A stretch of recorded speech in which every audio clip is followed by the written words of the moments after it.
ګناه راغلی د چې وروستو نه یو کس راځي او د مخکې کسانو نه له اوږو نه خپې اړوي، نو دا مونږ هم سبب جوړیږو که نه چې مخکې ځای خالی وي او وروستو نه وي، خو کس خو به ضرور راځي مخکې به ځي.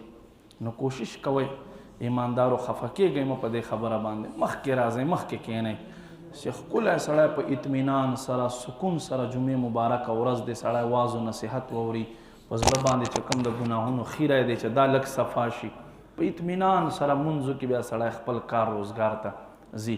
کارونه نه ختمیږي، انسانان ختمیږي خو کارونه نه ختمیږي. بهرحال ما عزتمندو، حضرت اسید بن حضیر رضی الله تعالی عنہ، مسلم شریف حدیث دی، یوه ورځ شپې سحر وخت نږدې وخت تلاوت کوي. دی فرمای ما چې تلاوت شروع کړو، زما اس دا مخکې او وروستو خپې وهلې په ځمکه باندې. ما تلاوت بند کړو، اس په ځي ودرېدو، بیا مې تلاوت شروع کړو. فرمای بیا ما کتل چې ما اس چې دی اک حرکتونه شروع کړو، زه هم حیران شوم. فرمای بیا مې تلاوت بند کړو، چې بند مې کړو اس په ځي ودرېدو، بیا مې تلاوت شروع کړو. دریم ځل بیا هم اس چې دی مخکې او وروستو خپې راکاږي او په ځمکې وهي. ما وی داسې نه چې ماشوم زوی مې دی چې هغه خپو لاندې نه کي. ما قرآن مجید بند کړو او ورغم چې دا خپل زوی تماشه وکم ویې ګورم. فرمایي چې زه راووتم، ما وکتل چې اسمان باندې زما سر له پاسه یوې چترۍ شانتې چترۍ دی او انتهایی نورانی رڼا ترې راورېږي ښکته. فرمایي چې سهار شو، الله محبوب صلی الله علیه و آله وسلم په دربار باندې حاضر شوم. ما وی قربان نن شپې خو ما سره داسې معامله وشوه، تلاوت مې کولو، اس خپې ټکولې چې بند به مې کړو بیا به یې نه ټکولې، او چې راووتم اخیر ما په خپل سر باندې یوې چترۍ شانتې چترۍ وکتله او هغې نه داسې نوراني رڼا راورېده زما په سر باندې. مسلم شریف حدیث دی.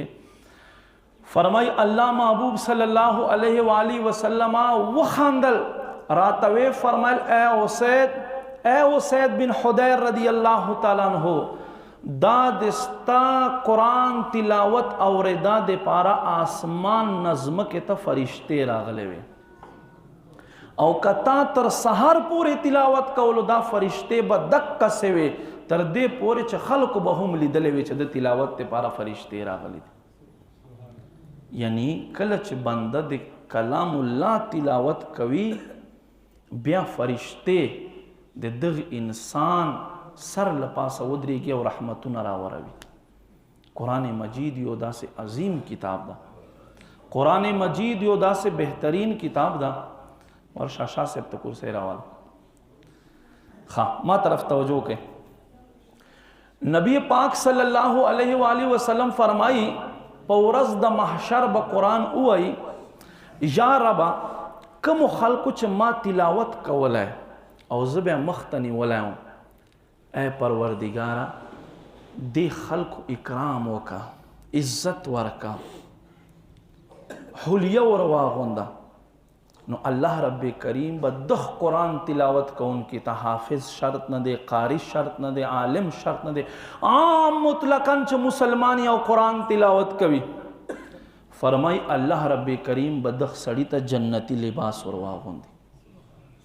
توجه خو مشته کنه ایماندار چې جنتی لباس ورواغوندي. بیا به قرآن عرض کوي اے پروردگارا لږ نور اکرام وکا، لږ نور عزت ور عطا کا. بیا به الله دغ سړي ته جنتی تاج په سر باندې ورکېږدي. الله اکبر. قرآن به بیا عرض کوي اے پروردگارا دغ بنده خو ما سره مینه و، ما تلاوت پې کولی، مولا لږ نور اکرام وکا، عزت یې وکا. الله رب کریم به ورته فرمایي دا زما جنت دی، ورځه په دې جنت یوې درجې باندې ته خیجه او قرآن وایا. دا کس په قرآن شروع کی په کمې درجه باندې چې دی قرآن آیت ختم کی الله رب کریم به ورته فرمای بس دا استا په جنت کې خپل مقام وګرځېدلو. قرآن به بیا عرض که یا روا لگے نور اکراموں کا لگے نور عزت سیوا کا. اللہ رب کریم بورتا فرمائی اے ما بندہ زلطان دا سے راضی ما گویا کہ زلطان ناراضہ شوئے نیما. دمر عزتون پدے اللہ کلام کے پرات دے. زمونگ سلف صالحین قرآن سرسنگ لگاؤ. حضرت ثابت بونانی رحمت اللہ علیہ با ہر ورځ یو قرآن تلاوت کولو، ہر ورځ بیا یو قرآن تلاوت کولو. حضرت عثمان غنی رضی اللہ تعالیٰ عنہ با ہر شپه یو قرآن تلاوت کولو، ہر شپه با حضرت عثمان ذوالنورین رضی اللہ تعالیٰ عنہ یو قرآن تلاوت کولو. او زمونگا مونگ سحالات تی مونگ قرآن سر کم لگاو دے. زمونگ پا کور کی با دومرا گردون پا یو کتاب نوی پراتا سمرا با پا قرآن باندے پراتوی. حضرت علامہ اسماعیل حق کی رحمت اللہ علیہ سحر میں کتو تفسیر روح البیان کے دے فرمائی دخ آیت لاندے ہازا کتاب انزلناہ مبارکہ، دا کتاب مونگا نازل کڑا ہے برکت وال. فرمائی فتبعوہ، اللہ فرمائی دے قرآن تابداری کوئے. واتقوا لعلکم ترحمون، او تاسو پرہیزگاری اختیار کے چھ پتاسو باندے رحم اکڑا لیشی. سورہ انعام پہ دے آیت نمبر 155 تحت تفسیر روح البیان کے علامہ اسماعیل حق کی رحمت اللہ علیہ فرمائی وہی دا قرآن مثال دا سے دے لکا یو بادشاہ چی خپلو وزراو تا خطون ولیگی او دا حکم نامہ جاری کی چمات پا فلانی خار کے تاسو یو محل تیار کے. اس دا خط دے وزیرانو تراو رسیگی دوی راوالی خکولے کی او غلافو کے بند کی او کیک دی. روز انے رخلی ورتگوری خکولے کی او بیائی کیک دی، بیائی رواخلی خکولے کی پڑاوی کی بیائی کیک دی. خو یو وزیر ہم بادشاہ دے پارا چیرتا محل جوڑ نکی. علامہ اسماعیل حق کی رحمت اللہ علیہ تفسیر روح البیان کے فرمائی تاسو نا تپوس کہوں چھ بادشاہ راشی دا وزیرانو تب سزا ورکئی کدوی تب انعام ورکوی. سزا با ورکئی کنا اما تاسو طویلیو چھ دا کارو کئی تاسو خو یو کار نکڑے دوی با وئی جی مونگ خو با روزا نستا خطر واخستو خکل با مکڑو بیا با مغلاف کی خودلو نو پدی با دوی خلاص شی نا. دکا حال زمون مسلمان دے چی مونگ مسلمان قرآن صرف او صرف برکت تے پارا محدود کڑا دے، صرف او صرف کاروبار چمکاو کولو دے پارا مونگا قرآن محدود کڑا دے، صرف کور برکتی کولو دے پارا قرآن مونگا محدود کڑا دے. یو ہم عمل نہ پہ باندے کئی یادو ساتے اس میں دا حدیث وقتو نبی پاک صلی اللہ علیہ وآلہ وسلم فرمائی پورز دا قیامت پدے قرآن سترگی ہم وی خلب ہم وی دا بغاگیدہ کئی یو کس پہ اللہ سنارنی ولائی.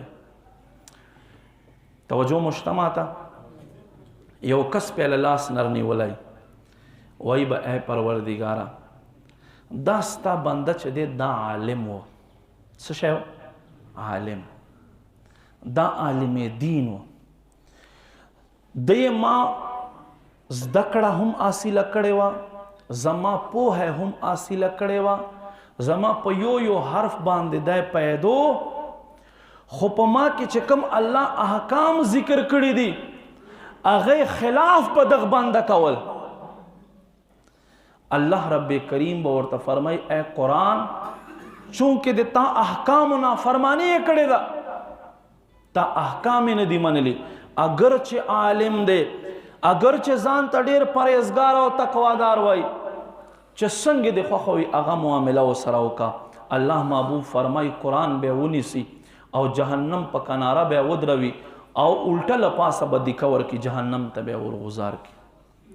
ہاں کتا عالم والے نے خوچ دا قرآن پا احکام و عمل نکے روګردانی کوي نو یقینا خپل ځان له تبعی کوي.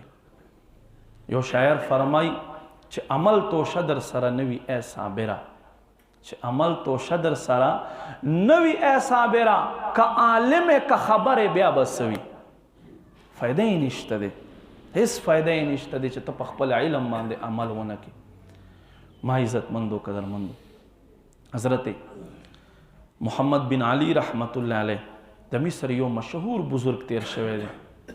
دی فرمای وی د مصر یو بادشاه احمد بن طولون، د مصر یو بادشاه هغه په قبر باندې تیرېدم، یو نوجوان مې وکتلو تلاوت پې کولو. خو څه ټیم بعد هغه نوجوان بیا چیرته احمد بن طولون مصر بادشاه قبر خواته تلاوت ته رانغی. فرمای یوه ورځ مې په بازار کې نوجوان وکتلو، ومې درولو. تپوس مې ته وکړو چې ای نوجوانا، د مصر بادشاه احمد بن طولون قبر ته ته راتلې تلاوت په دې کولو، ډیر وخت شو ته مې د احمد بن طولون په قبر نه لیدلی. دی وایي چې صاحبه ما د ده د انصاف او د ده د اخلاقیاتو، د ده رواداوري، د ده مروت چرچې اورېدلې وې، زه له ده نه ډېر زیات متاثره وم. ما وې زه ایصال ثواب دپاره به زه قبر ته ورځم او تلاوت به ورته کوم. خو ما به تلاوت کولو وخت تېرېدو، یوه شپه دی ما ته په خوب کې راغی. ما ته څه وایي؟ ما ته وایي چې زه احمد بن طولون د مصر بادشاه یم، ته چې ما خواته راشې او تلاوت کوې نو په ما باندې مخکې دومره عذاب نه وي، خو چې تلاوت کوې زما عذاب زیات شي. ولې؟ وی ته چې کله یو آیت ووایې زما سر ته یو ګرز را خلاص کړلی شي. او ای احمد بن طولون ولې تا دا آیت نو اورېدلی چې د دې خلاف ته فیصله کوله؟ بیا چې ته بل آیت وایې زما سر ته یو بل ګرز را خلاص کی فرشته، او ما ته وایي ای احمد بن طولون ولې تا قرآن کې دا آیت نو کتلی چې سترګې دې پې پټې کړې او دې خلاف ته فیصله کوله؟ لہذا ته ما قبر ته مه راځه، ما خو تلاوت مه کوه، ما تکلیف زیاتېږي. الله اکبر! څومره غټه بدبختي ده چې انسان قرآن مجید له تلاوت نه هم محروم شي.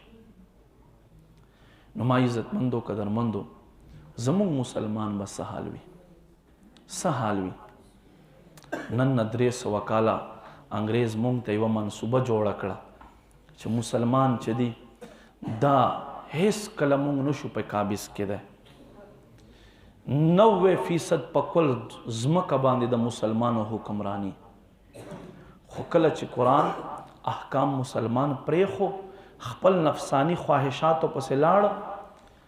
قرآن کې الله فرمایي فخلف من بعده خلف اضاعوا الصلاة ويتبعوا الشهوات. دې نیکانو نه بعد داسې خلک راغه چې خپل منځونه پرېښول او خواهشاتو پسې ولګېدل. الله فرمایي فسوف یلقون غیا، نزدې دی چې زه بیا مقام غی جهنم ته ورغزار کم. مقام غی علما فرمایي، توجه غواړم ما طرف توجه کوي، کتابونه لیکي مقام غی په جهنم کې داسې یو بدترین ځای دی چې جهنم هم په ورځ او په شپه کې 70 ځله له دې ځینه پناه غواړي. داسې یو ځای دی. الله فرمایي دا خواهشاتو تابعداري کوونکې فسوف یلقون غیا، نږدې دی چې مونږ به مقام غی ته ورسو. ما عزتمندو قدرمندو، مونږ مسلمان څه کوي؟ کمې خواته مسلمان روان دی؟ قرآن مونږ نه دی زده، او چې کومو خلکو زده دی هغه یې بیا رخلي نه، او کمې چې راوالي نو هغه څه قسم د هغې تلاوت کوي. حضرت عمر بن عبدالعزیز رحمت الله علیه یو عظیم الشان بادشاہ بنو امیہ کې تیر شوی دی. د په شان بادشاہ به نه راشي او نه راغلی دی. د یو خپل وخت مقرر کړی. حضرت عمر بن عبدالعزیز رحمت الله علیه با تر هغه وخته پورې چا سره ملاقات نه کولو چې تر کوم وخت پورې به د سحر کې اول قرآن تلاوت نه وکړه. اول به قرآن تلاوت کولو. ما عزتمندو، یو داسې بهترین کتاب الله مونږ ته راکړی دی. مونږ مسلمان نور په هر څه پوهیږو، په هر څه پوهیږو، خو که نه پوهیږو نو مونږ د خپل آخرت په فایدې باندې نه پوهیږو. نو ما عزتمندو قدرمندو، آخرت یقینا انسان ته نږدې هم دی لرې هم دی، چې تر څو پورې د ده ژوند دی ده ته لرې دی، خو چې کله سترګې پټې شوې بیا ده ته نږدې شو، چې سترګې پټې شوې بیا ده ته نږدې شو. نبی پاک صلی الله علیه و آله وسلم فرمایي وایي څوک چې د قرآن مجید یو آیت واوري، فرمایي که د ځمکې په مخ یوه خزانه وي او څوک یې دله ورکوي، د دې پاره دا یو آیت اورېدل هم له دې خزانې نه غوره خبر دی. او فرمایي که بیا یې څوک ووایي نو د ځمکې نه تر آسمانه پورې چې څه دي څوک د دې مالک شي، فرمایي د دې ملکیت دومره فایده نشته چې څوک قرآن مجید یو آیت په خپله خوله باندې ووایي. داسې یو بهترین کتاب الله مونږ ته عطا کړو. ما عزتمندو، روژه مبارکه را روانه دی، کوشش وکئ تلاوت یو خپل معمول جوړ کړئ. ډیلی قرآن مجید 2 سپارې 3 سپارې 15 سپارې داسې خوش قسمت هم شته دی چې هره ورځ قرآن مجید تلاوت کوي، او په رمضان کې قرآن پاک یو ختم هره ورځ کوي، داسې خوش قسمت هم شته دی. ها، حضرت علی المرتضی شیر خدا کرم الله تعالی وجهه الکریم دا کرامت و چې د اس په یو زین بیا خپه کېښوه چې بل خپه بیا ږدوله نو د به قرآن مجید ختم یو کړی، دا د کرامت دی. حضور غوث پاک رحمت الله علیه به په کثرت سره قرآن مجید تلاوت کولو. چا په مذهب چې مونږ یو امام اعظم ابو حنیفه رحمت الله علیه چې امام الهمام ورته ویلی کېږي، شمس الائمه ورته ویلی کېږي، حضرت امام اعظم ابو حنیفه رحمت الله علیه به په رمضان کې 61 ځله قرآن ختم کولو، 61 ځله. څنګه یو ختم بیا ورځې کولو، یو بیا شپه کولو، او یو بیا په پوره میاشتې په تراوو کې کولو. ما عزتمندو، حضرت بهاءالدین زکریا ملتانی رحمت الله علیه یو ورځ مجلس کې ملګرو سره ناسو، وایي داسې ځوان شته چې ما ته مخکې شي او 2 رکعته مونځ راکړي او پوره ختم په یو رکعت کې وکړي. چا هم غږ ونه کړلو، بیا په خپله باندې ودرېدو، په یو رکعت کې پوره ختم وکړلو او 4 سپارې نورې ورپسې وې، او په 2م رکعت کې بیا 26 سپارې نورې وې. یعنی په 2 رکعتو کې خواجه بهاءالدین زکریا ملتانی رحمت الله علیه چې ورته وایي، او په ملتان باندې د لمر په شان باندې پړکیږي، اغ ولی الله په 2 رکعتو کې 2 ځله قرآن پاک ختم وکړلو.